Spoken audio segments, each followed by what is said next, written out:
Hello everybody, this is Mulenga and welcome back to my channel. Thank you for joining me on a journey of personal and spiritual development. Today I'm talking about words, the power of our words. Do you know that there is life and death in the words that you speak? The Bible says that death and life lie in the power of the tongue. So I'm asking you, are you speaking life or are you speaking death over your life?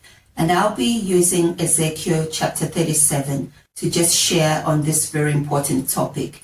So just to give you a background, God takes Ezekiel in the spirit and brings him in the valley of dry bones. And then he asks Ezekiel, can these bones live?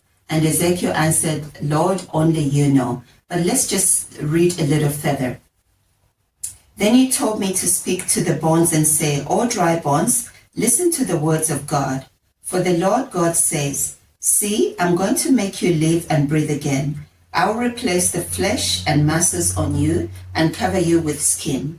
I will put breath into you and you will live and know that I am the Lord. Then verse 7 says, so I spoke these words from God, just as he told me to.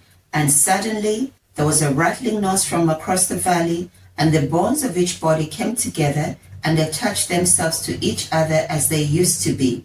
Then as I watched, the masses and flesh formed over the bones, and skin covered them, but the bodies had no breath. Then he told me to call to the wind and say, the Lord God says, come from the four winds, O Spirit, and breathe upon these slain bodies, that they may live again.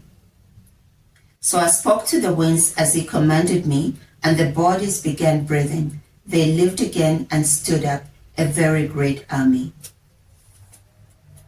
So we see here that there were dead bones. And you know, some of the versions of the Bible says very dry bones. But what did God ask Ezekiel to speak?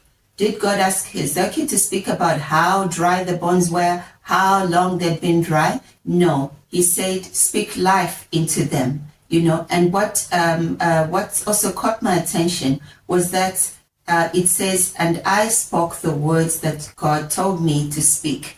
So what is God telling you to speak? I know for sure he's not telling you to stop to talk about your circumstances. He's asking you to speak a certain word over your circumstances. So in this case, the bones were dry and life was now being spoken into them.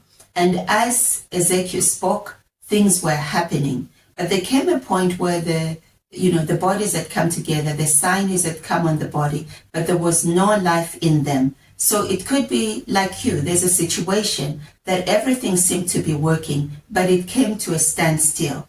Now, Ezekiel didn't start talking about the standstill. You know, what did he do? He spoke what the word of God told him, and that was to call the four winds of the earth to breathe life into these bodies.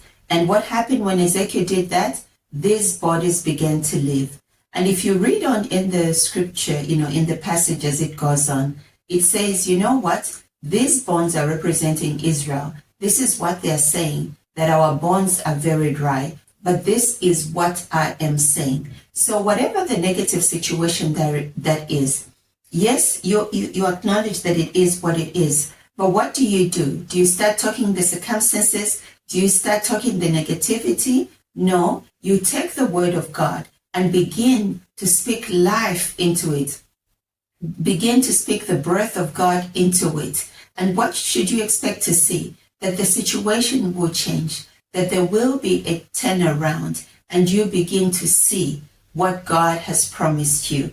But if you decide that you're going to speak death and start complaining to people how every time you start serving, something happens, how every time you plan this, that happens, you will get what you're speaking, because the word says that death and life lie in the power of the tongue, that we eat the fruit of our words. So you can go ahead and speak death, and sure enough, when you start serving, something will happen, because that's what you've been saying. But if you change and say, you know what, this time when I serve, my money will keep growing, because the blessing of the Lord is on my storehouses, and my bank account is my storehouses. So my challenge to you is begin to watch what you're saying, you will realize that you have been speaking the wrong thing. You have been speaking the situation instead of speaking the word of God.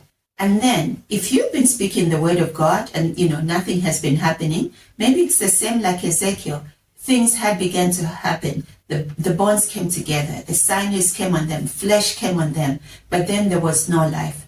What happened? God gave him another instruction to speak. And when he spoke to the four winds of the earth to breathe life into these dead bones, they became alive. So maybe you've been speaking the right thing, but don't stop. Continue speaking until you see the full manifestation of the word of God in your life, until you see the promises of God fulfilled in your life. You're going to speak after all, so you might as well speak the right thing. I pray that this message encourages you. And for further study and the Holy Spirit to just speak to you further, go to Ezekiel 37. Thank you for watching. If this message resonated with you, let me know your thoughts in the comments section. Until the next video, it's bye-bye and have a blessed weekend. Ta-ta!